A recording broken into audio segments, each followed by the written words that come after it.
The sting wasn't the breakup itself. That had been a slow, painful bleed over months. The real gut-twisting agony was standing here under the crystal chandeliers of the Vanderbilt Grand Hall, watching him parade his new life as if she'd never been a part of it. Every condescending smile from her ex, Blake Caldwell, felt like a tiny paper cut on her soul. He stood there, arm draped around a woman who looked like she was born in couture, his voice booming about his latest acquisition for Caldwell Investment Group. And then he saw her. That predatory glint in his eyes told her everything. Everything. He was coming over not to be polite, but to gloat. Her heart hammered against her ribs, a frantic bird in a cage. She had to do something, anything, to wipe that smug look off his face. In a blind panic, her eyes darted through the crowd and landed on a tall, dark-haired man standing alone by the marble columns, his gaze fixed on a painting. He was an island of calm in a sea of noise. Without a second thought, she moved. Rowan Ashworth's feet moved before her brain could veto the utterly insane idea. Her career as a junior art historian for a modest but respected gallery meant she was supposed to be a wallflower at events like this, observing networking quietly, not making a scene. But the sight of Blake and his glossy new girlfriend Tiffany, bearing down on her like a pair of designer-clad sharks, sent a jolt of pure, unadulterated panic through her veins. Rowan, darling. Blake's voice was smooth, a polished veneer over a core of pure condescension. I almost didn't recognize you. You're looking, well. He let the word hang, the unspoken implication being, not as good as the woman currently attached to my arm. Tiffany offered a smile that didn't reach her eyes. Blake has told me so much about you. Rowan's own smile felt brittle, like a pane of glass about to shatter. All good things, I hope. Of course, Blake chuckled, a sound that grated on her nerves. I was just telling Tiffany how you're still at that little gallery. It's sweet you have a passion.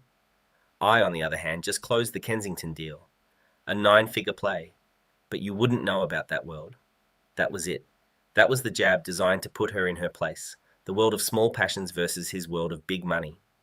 Her world, which he had once pretended to admire, was now just a quaint little hobby in his rearview mirror. Her gaze flickered past his shoulder and found the stranger again. He was still there now, sipping a glass of what looked like whiskey, his suit a masterpiece of quiet tailoring. He radiated an aura of stillness and authority that was the complete antithesis of Blake's loud look-at-me energy. Do it, a reckless voice in her head screamed, wiped the smirk off his face. Her heart pounding, she took a deep breath, stepped forward, and did the unthinkable. She threaded her arm through the stranger's, her fingers finding and clasping his hand. The contact sent a surprising jolt of warmth through her. He was solid real. He turned his head slowly, his dark, intelligent eyes the color of rich espresso, widening in surprise. Rowan gave him a frantic, pleading look, then turned a dazzling, false smile on Blake. Blake, Tiffany, so lovely to see you. I'm sorry I didn't introduce you. This is... She trailed off, her mind a complete blank. The stranger didn't miss a beat. His hand, which had been passive in hers, gave her a gentle, reassuring squeeze. He shifted his stance, turning to face Blake, fully a subtle act of possession that made Rowan's breath catch. Dominic, he supplied his voice a low, resonant baritone that seemed to cut through the din of the gala. He extended his free hand to Blake, his gaze level and unreadable. A pleasure. Blake was momentarily thrown. He had expected a flustered, lonely Rowan. He hadn't expected Dominic. He took the offered hand, his own bravado seeming to shrink under the stranger's calm scrutiny. Blake Caldwell. And you are a friend of Rowan's, something like that? Dominic said, his lips curving into a faint, enigmatic smile. He turned his gaze to Rowan, and for a split second she saw not confusion but amusement dancing in their depths. It was as if they were sharing a private joke. Darling, you didn't tell me we'd be running into old acquaintances. The word darling, delivered in that smooth, confident tone, was a masterstroke. Rowan saw the flicker of shock, and dare she hope jealousy in Blake's eyes. Tiffany's perfect smile tightened at the edges. Rowan, emboldened, pressed her advantage. Oh, you know how it is. You can't avoid everyone from your past. She leaned her head slightly against Dominic's shoulder, a gesture of intimacy that felt both terrifying and exhilarating. Dominic and I were just admiring the Rothko. He has such a fascinating perspective on late-period abstract expressionism. It was a gamble, a ridiculous highbrow bluff. What if this guy was a tech mogul who thought Rothko was a brand of hiking boots? But Dominic didn't hesitate. The juxtaposition of the maroon and the black is less about despair, as critics often claim, and more about the search for light within the void. He said, his gaze fixed on Blake. It's about potential. Something many people overlook when they're distracted by surface-level brightness. The comment landed with surgical precision. Blake, whose taste in art ran to gaudy sculptures of bulls and bears, had no response. He just blinked completely out of his depth. He had built his world on the tangible, on numbers, deals, and assets. This quiet, confident man was speaking a language he didn't understand, and in doing so, had effortlessly seized control of the entire situation. Blake cleared his throat, trying to recover. Right.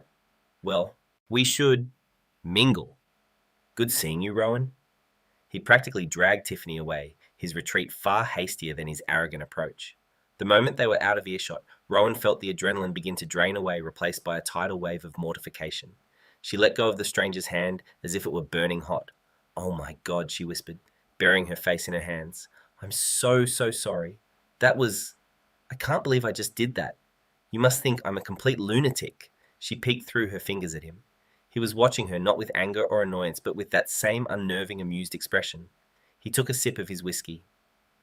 Well, he said, his voice laced with a humour that made her stomach do a little flip. It was certainly a more interesting conversation than the one I was just having about offshore tax havens. He looked at her, a genuine smile finally breaking through his composed facade. So, tell me, Rowan, what else should I know about my fascinating perspective on art? Rowan's cheeks burned with a heat that had nothing to do with the stuffy ballroom. I'm so sorry, she repeated, her voice muffled.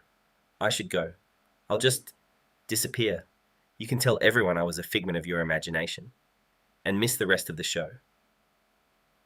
Dominic's smile widened. He gestured towards the crowd, where Blake was now watching them from a distance, trying and failing to look nonchalant.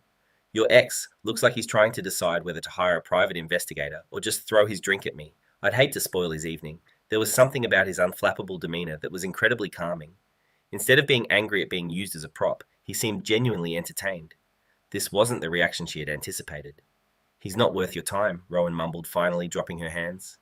He's an ego with a trust fund. The worst kind, Dominic agreed easily.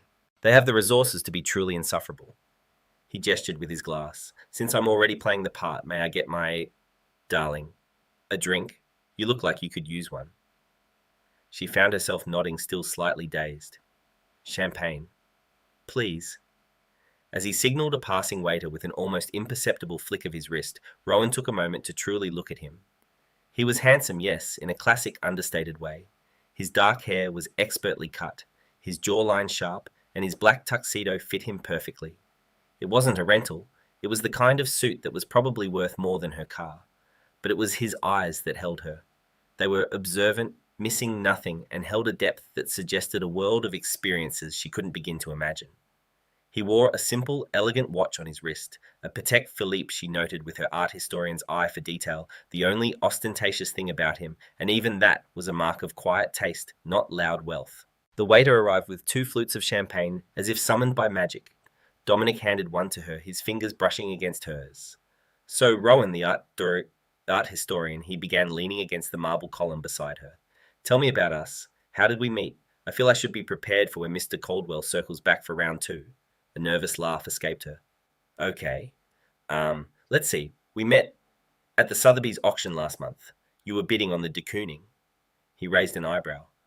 Did I win? No, she said, getting into the spirit of it. You were outbid by a Russian oligarch. You were very gracious in defeat. I was impressed. We struck up a conversation about the commodification of art and you asked me for my card. Resourceful and intellectual. I like it, he mused. And my profession, Rowan hesitated. He had an air of finance, but more old money than Blake's cutthroat world. You're in international investments, a family firm, based in Europe. Geneva, perhaps excellent. Vague, but respectable. It explains my accent, he said, and she realized for the first time that his perfect English was indeed tinged with a subtle, unplaceable European accent. They spent the next hour in their little bubble, the rest of the gala fading into a muted backdrop. He was an incredible conversationalist. He asked about her work not with the polite disinterest she was used to, but with genuine curiosity. He listened, truly listened, as she spoke about her passion for discovering forgotten female artists of the Impressionist movement. In return, he spoke of his travels, of his love for architecture, and of a feeling of being constrained by family expectations, a sentiment that resonated with her more than he could know.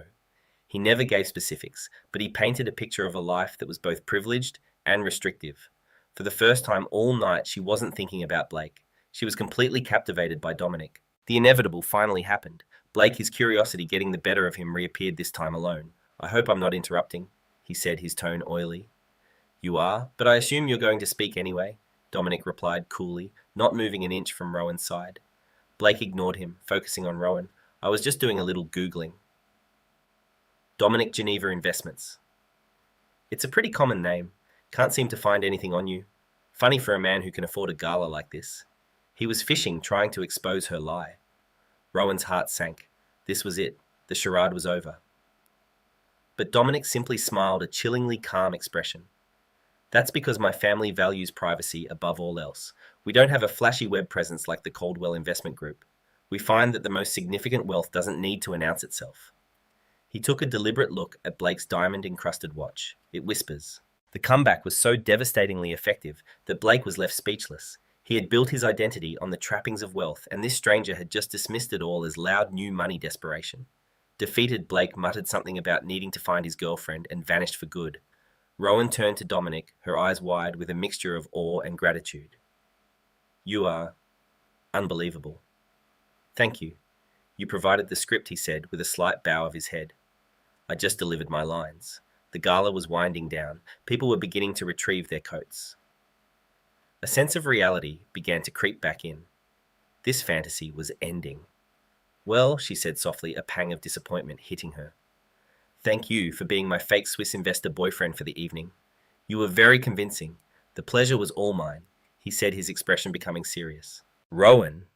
He was interrupted by a man in a dark suit who approached and spoke quietly in his ear, in a language she didn't recognize. French, maybe? Or Italian? Dominic nodded, and the man retreated. I'm sorry I have to go, Dominic said, his gaze searching hers, but this doesn't have to be the end of the evening.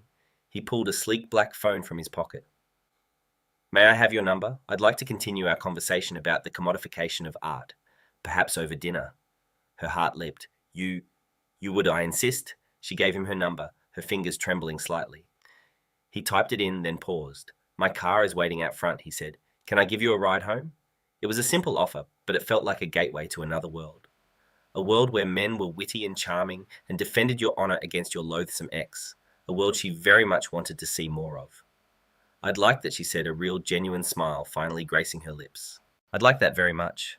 The cool night air of New York was a welcome relief after the stuffy ballroom.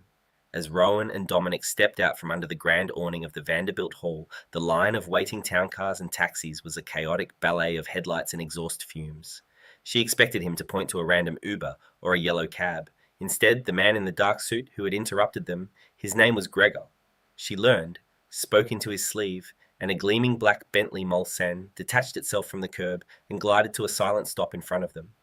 It was the kind of car you only see in movies, impossibly long, impossibly sleek, its windows tinted to an impenetrable black. Gregor opened the rear door and Rowan froze. This wasn't the car of a private investor from Geneva. This was the car of a head of state. Is this yours? She asked, her voice barely a whisper. Dominic simply smiled and gestured for her to get in. My family, as I said, values privacy and security. The interior was a cocoon of soft cream-colored leather and polished burr walnut. It smelled of wealth, a scent she was beginning to associate with him. The door closed with a heavy, satisfying thud, sealing them off from the sounds of the city. As the car pulled away, she noticed another black SUV, a Cadillac Escalade, fall in behind them. A security detail. Rowan's mind was racing, trying to assemble the puzzle pieces, the bespoke suit, the Patek Philippe, the effortless command of any situation, the Bentley, the bodyguard. Her story about a family firm in Geneva was starting to feel woefully inadequate. Dominic, she began, her voice a little shaky. Who are you? He looked at her, his expression softening under the dim glow of the dashboard lights. Tonight, I was exactly who you needed me to be. That's not an answer, she countered, her curiosity overriding her awe. It's the truest one I can give you right now, he said gently. My life is complicated. That man you saw, Gregor, his primary job is to ensure it stays as uncomplicated as possible. Coming to a gala like this without him was a rare indulgence in normalcy for me. He wouldn't say more, and she didn't press. They drove in a comfortable silence through the glittering streets of Manhattan. When she gave him her address, a modest pre-war building in the West Village, he simply relayed it to the driver without a flicker of judgment. The Bentley was too large for her narrow street, so it stopped at the corner. Gregor was out in an instant, opening her door. Dominic got out with her. I live just up there, she said, pointing. Thank you again for everything. You were my knight in shining armor tonight. It was my honor, he said, his voice low. He took her hand, but instead of shaking it, he lifted it to his lips, his gaze holding hers. The gesture was so old-world, so impossibly gallant, that it made her heart flutter. I will call you tomorrow, Rowan Ashworth. He got back into the car, and the Bentley and its escort disappeared into the night, leaving her standing on the corner, feeling as though she had just woken from a very strange and wonderful dream. Back in her small book-filled apartment, she kicked off her heels and made a beeline for her laptop, her best friend Phoebe's frantic texts buzzing on her phone. Phoebe, OMG, I saw a pic on a gossip blog from the gala. Who is that guy you're with? You look like you're in a spy movie. Rowan ignored the text. Her fingers flew across the keyboard. She didn't have much to go on. Dominic, Gregor, Bentley in European accent, it was a needle in a haystack. She searched for guests of the gala, for major foreign dignitaries in town, for anything. Nothing. Defeated, she was about to close her laptop when another text from Phoebe came through. This time it was just a link to a Forbes article. The headline made the air leave her lungs. Eldoria's enigmatic heir prince, Dominic Valerius, makes secret visit to New York to oversee sovereign wealth fund's new tech investment. Her hands trembled as she clicked the link. And there he was. The photo was from a state dinner, him in full royal regalia medals pinned to his chest, but there was no mistaking the face, the intense dark eyes, the calm, authoritative set of his jaw. The man she had grabbed on a whim, the man who had pretended to be her boyfriend, the man whose hand she had just held was a crown prince. The article detailed the wealth of the royal family of Eldoria, a small, obscenely wealthy principality tucked between the Alps known for its banking secrecy, tech innovation, and centuries of unbroken rule. The Valerius family was notoriously private, their fortune estimated in the hundreds of billions. Prince Dominic was the heir apparent educated at Oxford and MIT, known in financial circles as a brilliant but elusive strategist who managed his nation's vast wealth fund. He was the article noted one of the world's most powerful and unapproachable bachelors. Rowan stared at the screen, her mind a dizzying whirlwind of chandeliers, champagne, and a low baritone voice talking about Rothko. She had grabbed the hand of a stranger to annoy her ex. That stranger was a billionaire prince. Her phone buzzed again. It wasn't Phoebe this time. It was an unknown number. Her heart stopped. She knew with absolute certainty who it was. She answered, her hand shaking. "Hello, Rowan," the familiar, resonant voice said, sounding even more surreal through the phone. "I promised I would call. I hope I'm not too late." She could only manage one word. "Dominic." There was a pause on the other end, followed by a soft sigh. "Yes. Although I suspect you may have just learnt my full name." "Prince Dominic Valerius," Rowan said the name, feeling foreign and heavy on her tongue. "That's your full name?" There was another pause.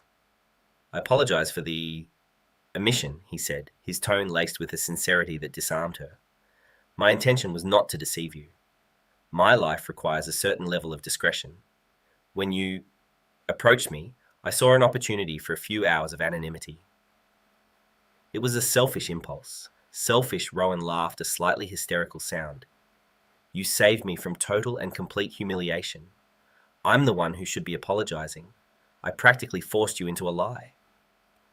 "A lie I enjoyed far more than I should have," he admitted, and she could hear the smile in his voice. "Listen, Rowan, I know this is a lot to process. The headlines and titles, they rarely paint an accurate picture. The man you met tonight, the one who knows a little about art and dislikes boastful ex-boyfriends, that's me. The prince is just the job description." He sounded so normal, so grounded, that it was almost more disorienting than the revelation itself. "I still stand by my offer of dinner," he continued. "If you're willing. A real dinner.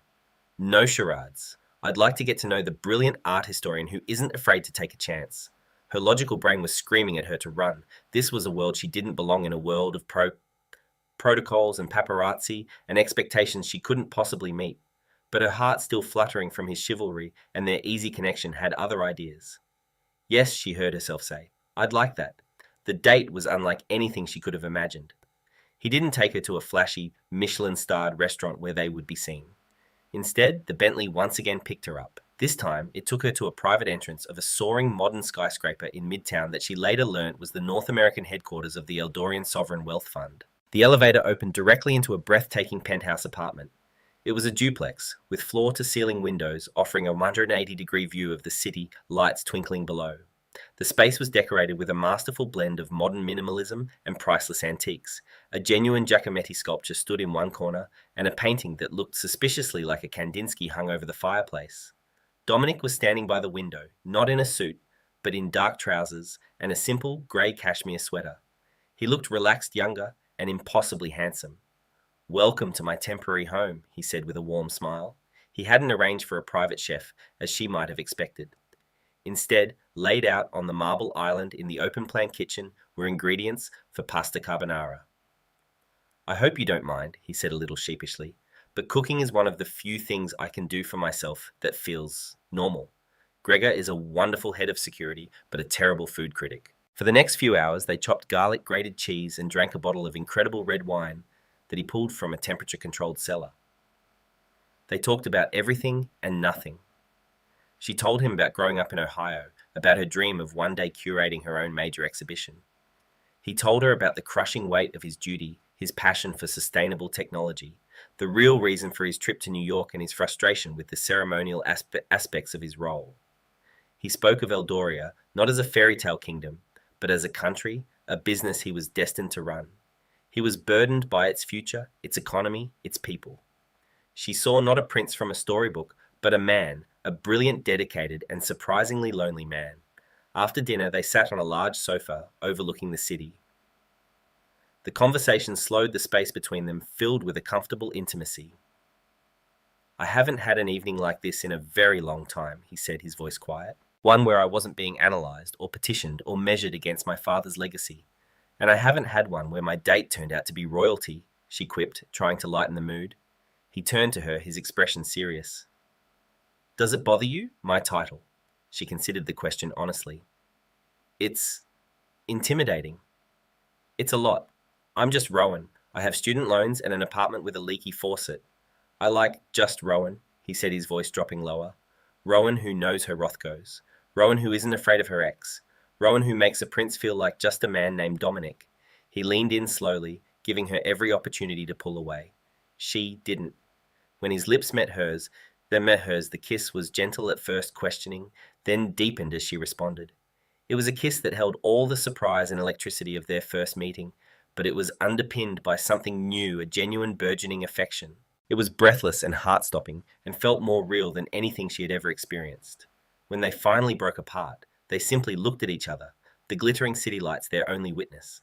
In that moment, he wasn't a prince, and she wasn't a commoner. They were just two people on a first date who had found something unexpected in a crowded room. But as Rowan looked out at the vast, sprawling city below, a sliver of fear pierced her bubble of happiness. A life lived in penthouses and private jets was a life lived under a microscope, and she had a feeling their quiet, perfect evening was just the calm before a very public storm. The storm broke 2 days later. Rowan was at her desk at the gallery trying to focus on cataloguing a new collection of lithographs when Phoebe called, her voice an octave higher than usual.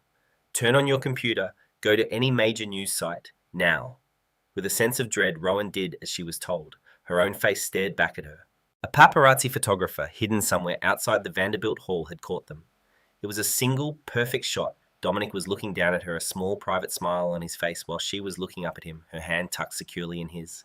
The headline was explosive: "Europe's most eligible prince and his mystery woman inside Dominic Valerius's secret New York romance." The article was a mix of fact and wild speculation. It correctly identified her as Rowan Ashworth, an art historian, but it painted her as a cunning social climber who had ensnared the prince. They rehashed every detail of her life they could find online: her college, her first job, even a picture from her old public social media profile. Blake's name was mentioned as her recent ex, with an anonymous source who sounded suspiciously like Blake himself, quoted as saying Rowan was always ambitious. Her world tilted on its axis. Her phone began to buzz incessantly with calls and texts from numbers she didn't recognize. Reporters. By lunchtime, a news van was parked across the street from her apartment building, and another was outside her office. She was trapped. Dominic called, his voice tight with controlled anger.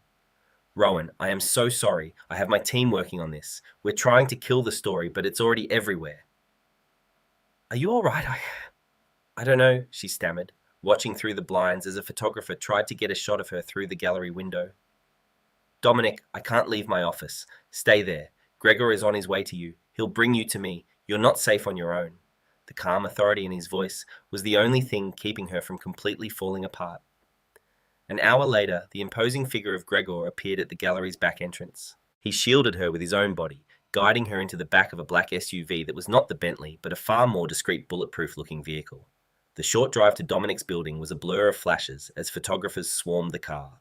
She found Dominic pacing in his penthouse, his phone pressed to his ear, speaking rapidly in Eldorian. He ended the call the moment he saw her and rushed to her side, pulling her into a hug.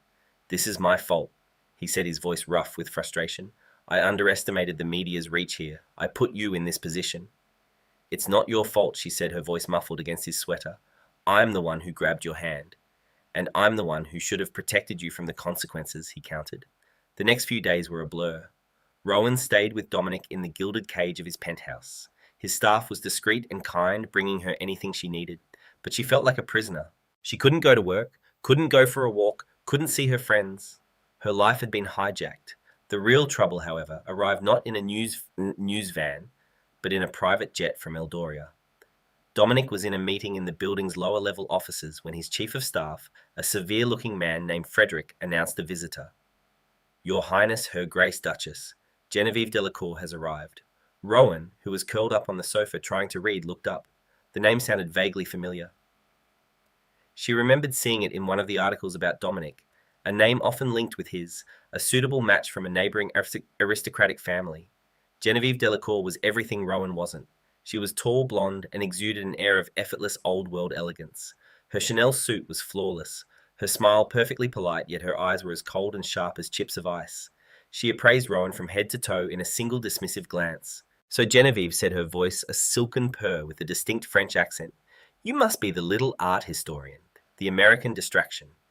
Rowan stood up, refusing to be intimidated. "And you must be the Duchess. It's a pleasure." "Is it?" Genevieve tilted her head.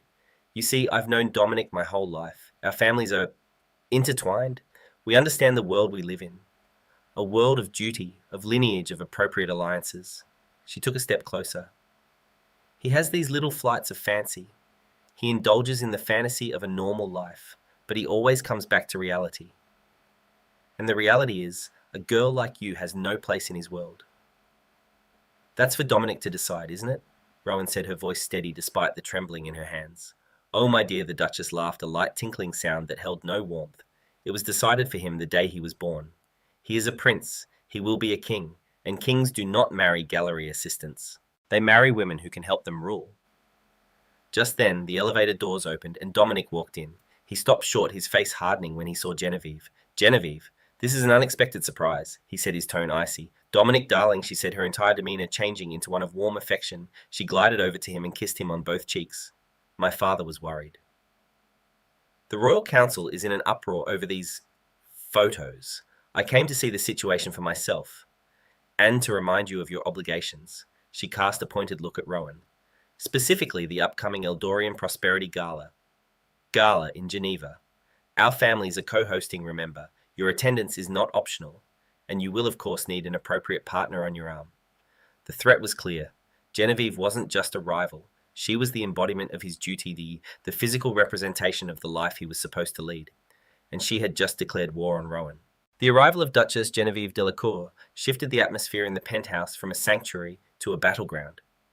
She didn't leave. Instead, she took up residence in a guest suite in Dominic's building, a constant, impeccably dressed reminder of the world that existed outside their bubble. She would join them for breakfast, making pointed remarks about Eldorian politics that Rowan couldn't understand, or comment on Rowan's simple attire with a backhanded compliment like, "Oh, how lovely." So comfortable. Dominic's demeanor changed. He became tense, the easygoing charm he'd shown Rowan replaced by the formal, guarded posture of a prince. He was constantly on calls with his father, the king, and with the Royal Council. The pressure from his home country was immense. The scandal of him being photographed with a commoner was seen as a diplomatic liability, jeopardizing delicate trade negotiations he was there to finalize. The final straw came from an unlikely source, Blake Caldwell. Seeing his chance for the ultimate revenge, he had sold an exclusive story to a sleazy British tabloid. The headline was plastered everywhere. "Prince's new girl is a gold-digging ex who dumped me for a bigger payday," says devastated financier. The article was filled with twisted half-truths and outright lies. Blake painted himself as the hard-working victim, and Rowan as a manipulative schemer who had always been obsessed with status and money. He even included private, out-of-context text messages from their relationship to prove his point. Rowan felt sick as she read it. It was character assassination on a global scale. This wasn't just a New York gossip story anymore. It was an international incident. That evening, the tension between her and Dominic finally snapped. My father called me. He set his back to her as he stared out at the city.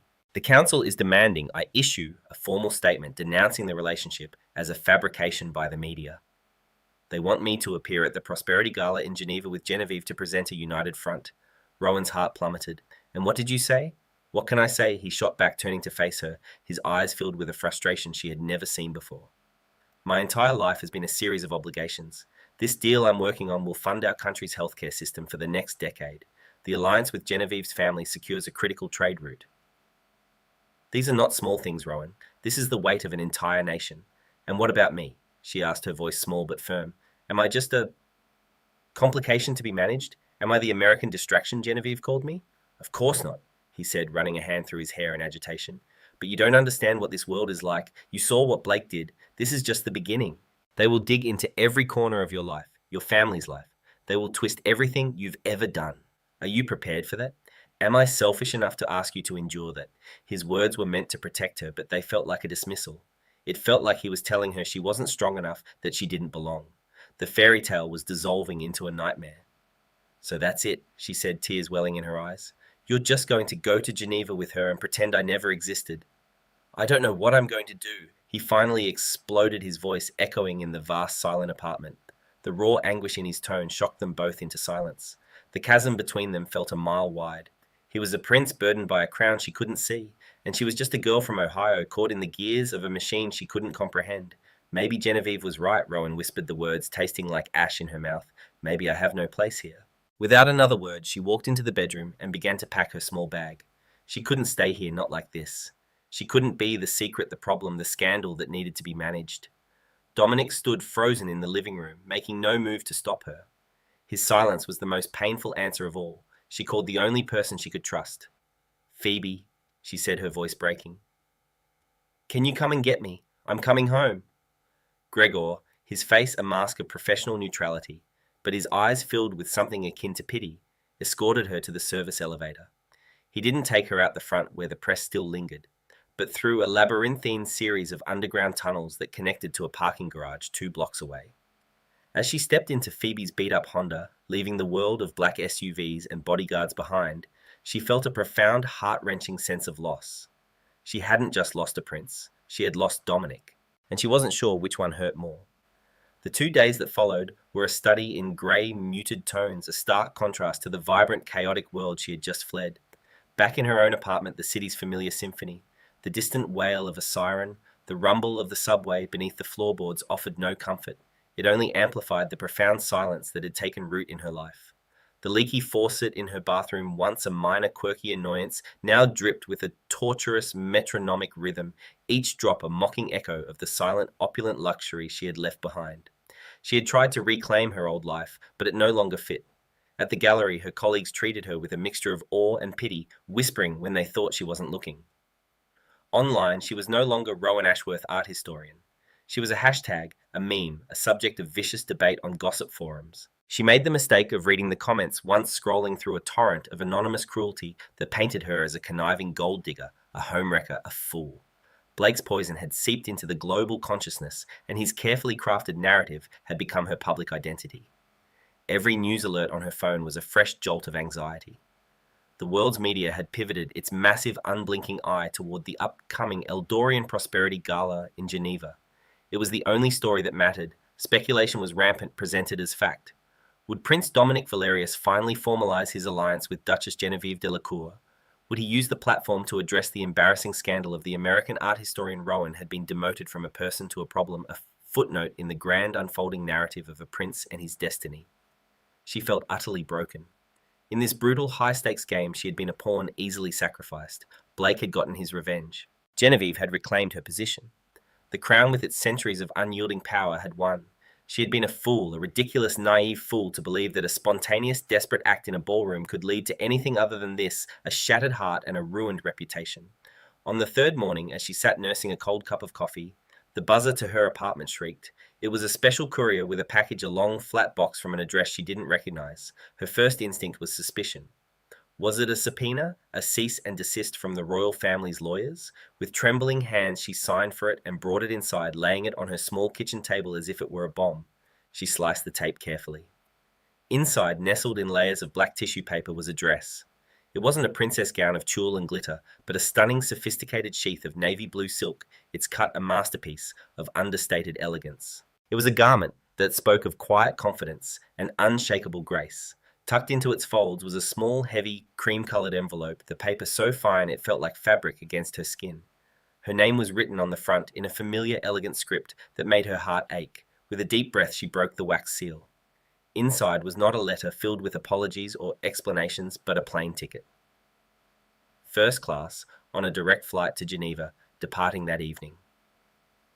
And beneath it, a single, thick card.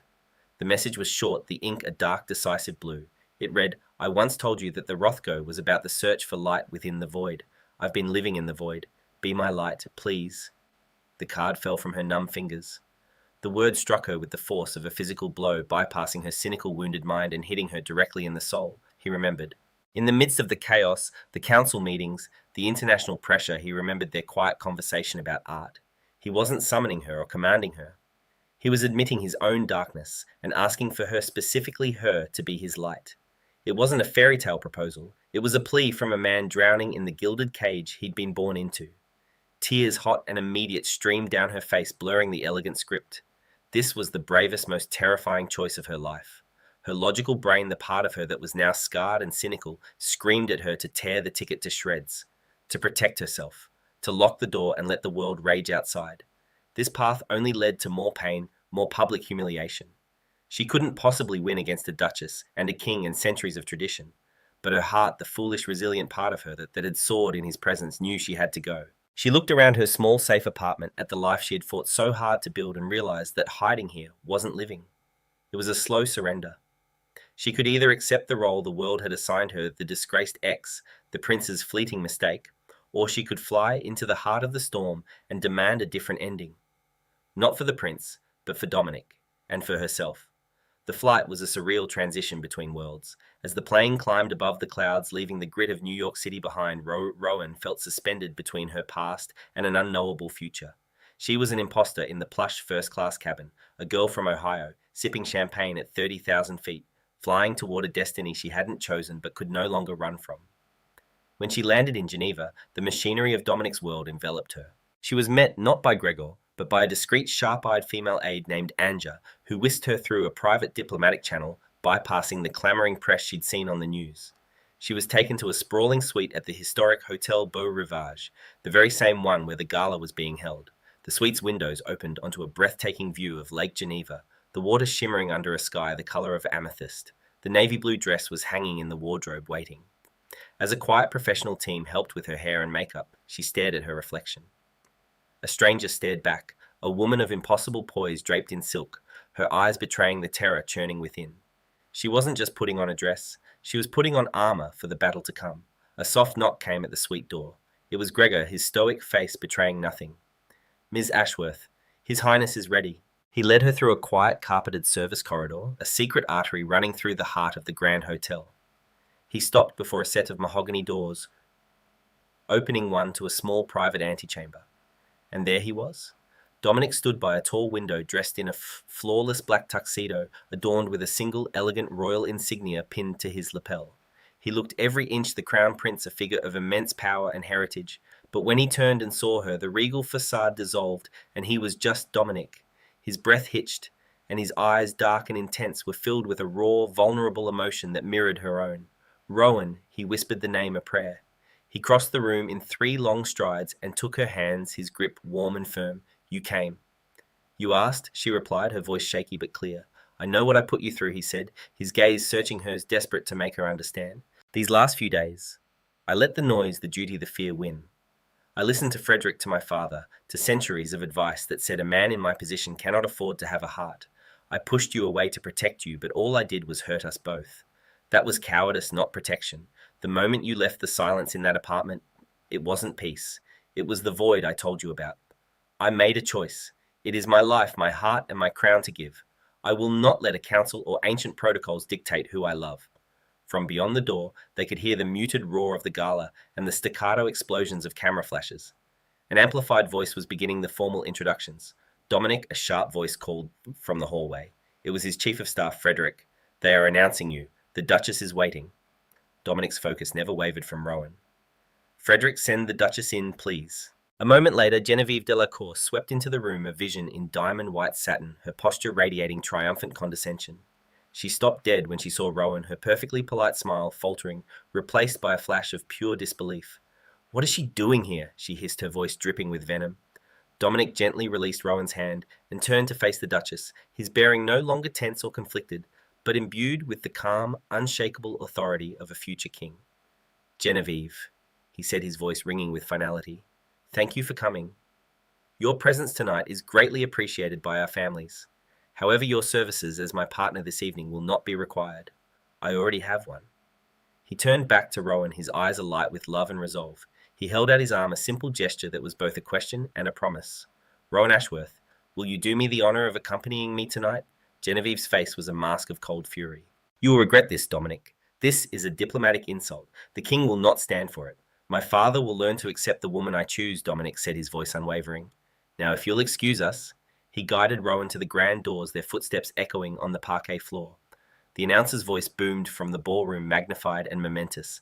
"Ladies and gentlemen, His Royal Highness, Crown Prince Dominic Valerius of Eldoria." The doors swung open. 1,000 camera flashes went off at once, a blinding, violent wall of light. The sound was a deafening roar. For a terrifying, heart-stopping second, Rowan faltered, her courage threatening to evaporate. Then she felt Dominic's hand squeeze hers, a solid, reassuring anchor in the storm.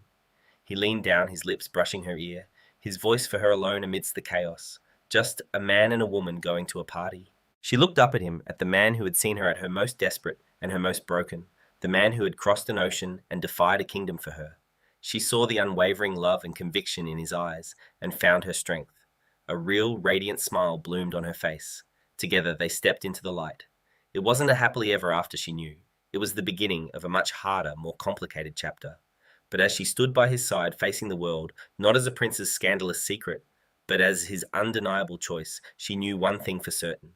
He was hers, and she was his, and their real story was just beginning. And so a desperate, impulsive act born from heartbreak in a New York ballroom became a choice that would echo in the royal courts of Europe. Rowan's journey wasn't about being rescued by a prince. It was about finding the strength to walk into his world on her own terms, to be his partner, not his prize. Their story reminds us that sometimes the most unpredictable moments, the ones where we feel most lost, are the ones that lead us exactly where we need to be. It proves that true love isn't about titles or wealth or expectations, but about choosing to stand together hand in hand and face the blinding lights of the world. If you were captivated by Rowan and Dominic's incredible story of chance, love, and courage, please show your support. Hit that like button. Share this video with a friend who loves a good real-life fairy tale, and most importantly, subscribe to the channel for more unforgettable stories. Don't forget to ring the notification bell so you never miss an update. Thank you for listening.